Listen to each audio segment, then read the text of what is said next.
Engineer man. तो आज की इस वीडियो में हम लोग बहुत बड़ी इम्पोर्टेंट अपडेट्स के रिगार्डिंग डिस्कस करने वाले हैं और ये अपडेट्स बीपीएससी असिस्टेंट इंजीनियर से रिलेटेड है, जो कि वेटेज सिस्टम दिया जा रहा है उसी के रिगार्डिंग हम लोग डिटेल्स में डिस्कस करेंगे। तो आपको बता दें कि कल बहुत से लोगों ने प्रोटेस्ट किया था। हम तो रिपोर्टिंग नहीं कर पाए थे और क्योंकि हम आउट ऑफ पटना है इसी वजह से। तो फ्रेंड्स, क्या क्या मतलब लोगों ने कहा, तो कुछ लोगों ने थोड़ा स्टेटमेंट गलत दिया है, क्योंकि उन लोगों को सोचना चाहिए कि हाँ ऐसे स्टेटमेंट नहीं देना चाहिए, क्योंकि नेक्स्ट जनरेशन का जो वैकेंसीज आएगा उसमें से कहीं ना कहीं फिर उन लोगों को लॉस होगा, फिर उन लोगों को इसके लिए प्रोटेस्ट करना पड़ेगा। तो उन लोग को ऐसा स्टेटमेंट नहीं देना चाहिए। तो क्या क्या हुआ डिटेल्स में हम लोग डिस्कस करेंगे।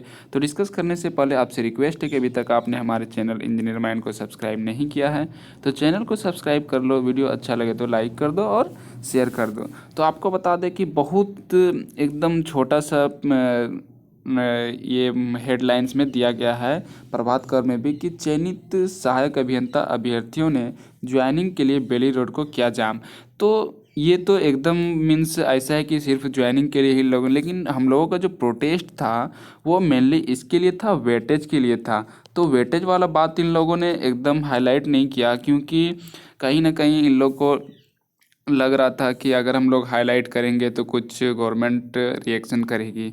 तो इसी वजह से एकदम यहाँ पर आप देख सकते हैं संशोधन का विरोध छोटा सा इन लोगों ने छापा है। और पिछले टाइम भी इन लोगों ने एकदम छोटा सा कॉर्नर पे डाला था कि नियमावली में संशोधन का विरोध। तो कहीं ना कहीं ये न्यूज़पेपर जो है वो लोग भी एकदम सपोर्ट नहीं कर रहा है हम लोगों के स्टूडेंट लोग का। तो यहाँ पर आप देख सकते हैं कि चयनित सहायक अभियंता अभ्यर्थियों ने ज्वाइनिंग के लिए बेली रोड को क्या जाम था। हम लोगों का सिर्फ प्रोटेस्ट ज्वाइनिंग के लिए ही नहीं था बल्कि वेटेज के लिए भी था। तो इन लोगों ने वेटेज के मैटर को ज़्यादा हाईलाइट नहीं किया है। तो डिटेल्स में देखते हैं और क्या क्या है।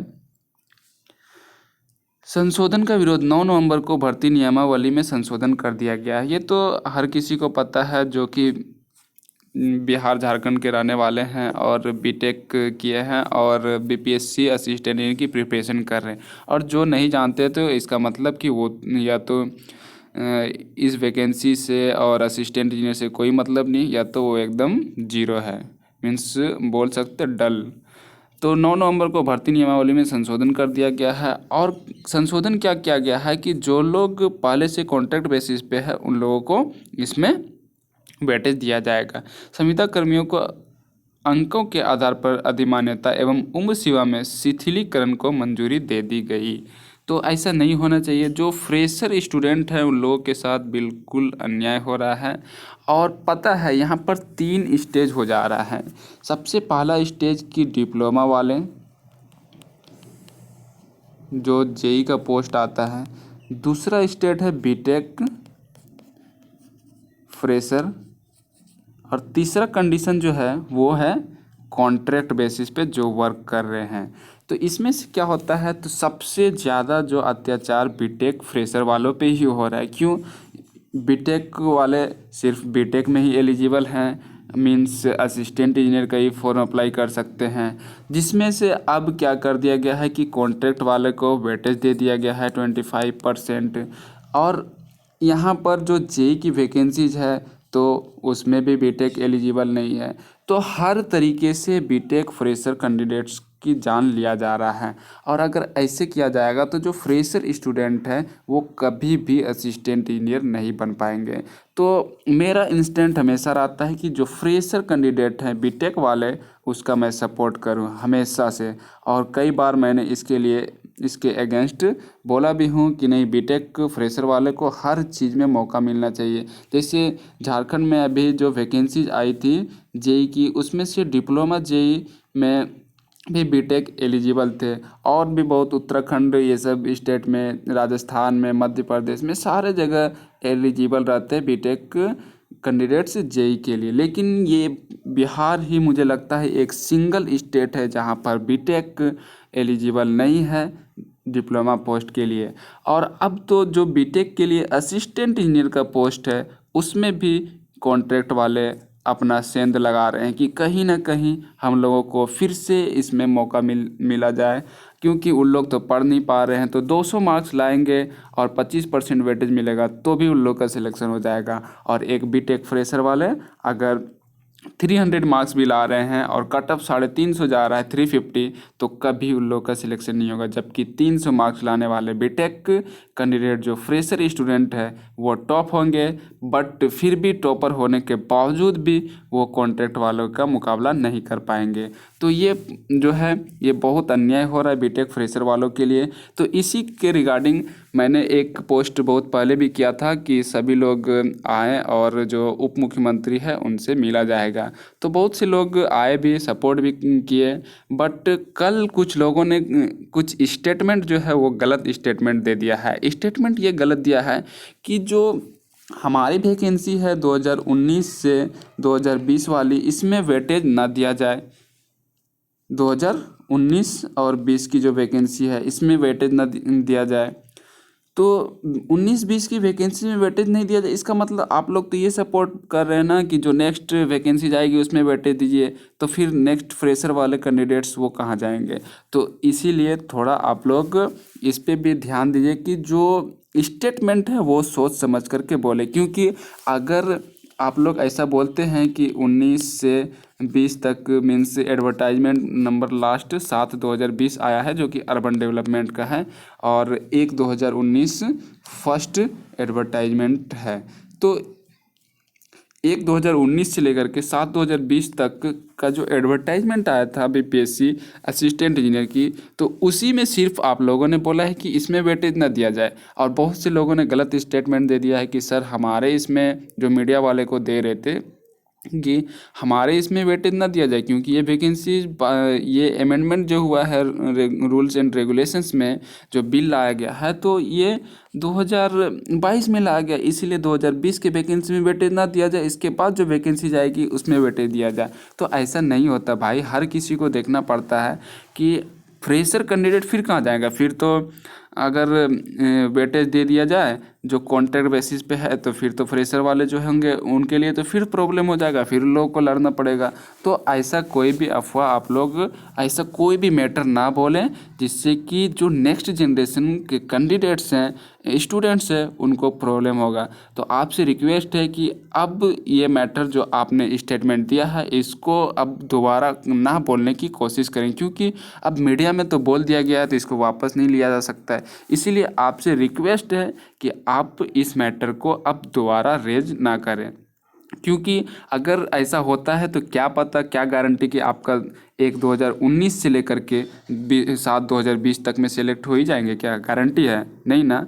तो अगर गारंटी नहीं है तो हो सकता है कि फिर इसके बाद जो न्यू वैकेंसीज आएगी तो उसमें से आप लोगों को भी प्रॉब्लम होने वाला है। इसीलिए कुछ ऐसा स्टेटमेंट्स बिल्कुल ना दे कि 1/2019 से लेकर के 7/2020 तक में कॉन्ट्रैक्ट वाले को वेटेज ना दे करके जो न्यू वैकेंसीज है उसमें वेटेज दिया जाए। ऐसा मत बोलिए, क्योंकि हो सकता है कि आपका इसमें सिलेक्शन ना हो, आप इसमें सेलेक्ट ना हो, फिर से न्यू वैकेंसी जो आए उसमें आप एलिजिबल होंगे तो आपको फिर कॉन्ट्रैक्ट वाला प्रॉब्लम आ सकता है। तो इसीलिए आप बिल्कुल ऐसा स्टेटमेंट ना दें। और ख़ास करके मीडिया के सामने आप लोग ग्रुप में आकर के बहुत कुछ बोलते, तो ये अलग मैटर है। ये कोई भी मीडिया और कोई भी जो मिनिस्टर है वो नहीं देख रहा है, बट आप एक मीडिया के सामने आकर के ऐसा स्टेटमेंट देते हैं कि 2020 तक के वैकेंसीज में वेटेज ना दिया जाए, इसके बाद जो वैकेंसीज आती है उसमें वेटेज दी जाती है। ये बिल्कुल गलत है, क्योंकि हो सकता है आपका सिलेक्शन ना हो इन सब वैकेंसीज में, तो आप भी तो अटेम्प्ट करेंगे न्यू वैकेंसीज। तो इसीलिए कुछ ऐसी बातें ना करें आप लोग जिससे कि जो नेक्स्ट जनरेशन है, इनफैक्ट हो सकता है आपको भी इससे प्रॉब्लम हो। तो आप दोबारा कोशिश करें कि ऐसी स्टेटमेंट मीडिया के सामने खास करके ना दें, और अगर कहीं पर जाए तो अब इस बात को दोबारा रिपीट ना करें, हम्बल रिक्वेस्ट है।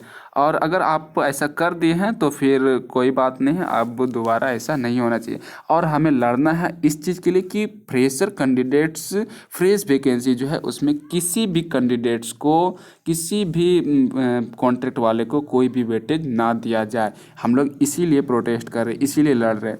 तो फिर वही बात हो जाएगी कि न्यू वैकेंसी जो आएगा उसमें देंगे, तो फिर वो लोग भी तो मान जाएगा ना। कि कॉन्ट्रैक्ट वाले लोग कि हाँ चलो ये पुरानी वैकेंसी है, तो फिर वो लोग भी शांत हो जाएगा कि चलो अब तो हम लोग को नेक्स्ट में मिलेगा ही। बट ऐसा नहीं करेंगे आप लोग, ठीक है। अब हम लोग देखते हैं कि इसमें क्या हुआ। कल प्रोटेस्ट में ज्वाइनिंग की मांग को लेकर चयनित सहायक अभियंता अभ्यर्थियों ने सोमवार को विश्वेश्वरैया भवन के सामने बेली रोड पर धरना दिया और 1 घंटा तक उसे जाम रखा। पहले अभ्यर्थियों ने अपनी मांगों को लेकर बंद कर दबाव बनाने का प्रयास किया, लेकिन फिर पूरे बेली रोड के आवागमन को ही ठप कर दिया। इससे 3 किलोमीटर लंबा जाम लग गया। 305 पदों के लिए निकला है रिजल्ट। हाँ, जो एडवर्टाइजमेंट है 1/2019 उसमें 305 पोस्ट के लिए रिजल्ट दे दिया गया है, जिसमें सिविल, इलेक्ट्रिकल, मैकेनिकल सारे हैं। प्रदर्शन कर रहे 70 से 80 अभ्यर्थियों का नेतृत्व कर रहे नवनीत कुमार ने बताया कि सिविल, इलेक्ट्रिकल और मैकेनिकल असिस्टेंट इंजीनियर की नियुक्ति के लिए 4 विज्ञापन 1 से 4/2019, 8 मार्च 2019 को बीपीएससी द्वारा निकाला गया। सिविल, इलेक्ट्रिकल और मैकेनिकल इंजीनियरों के कुल 305 पदों पर इनके तहत नियुक्ति होनी थी। 12 से 13 मार्च 2022 को इनकी परीक्षा ली गई और 15 जून को इनका रिजल्ट भी आ गया। 30 जुलाई से 1 अगस्त के बीच सफल अभ्यर्थियों का दस्तावेज सत्यापन भी हो गया, लेकिन विभागों के द्वारा उनके ज्वाइनिंग लेटर देने में विलंब होता रहा।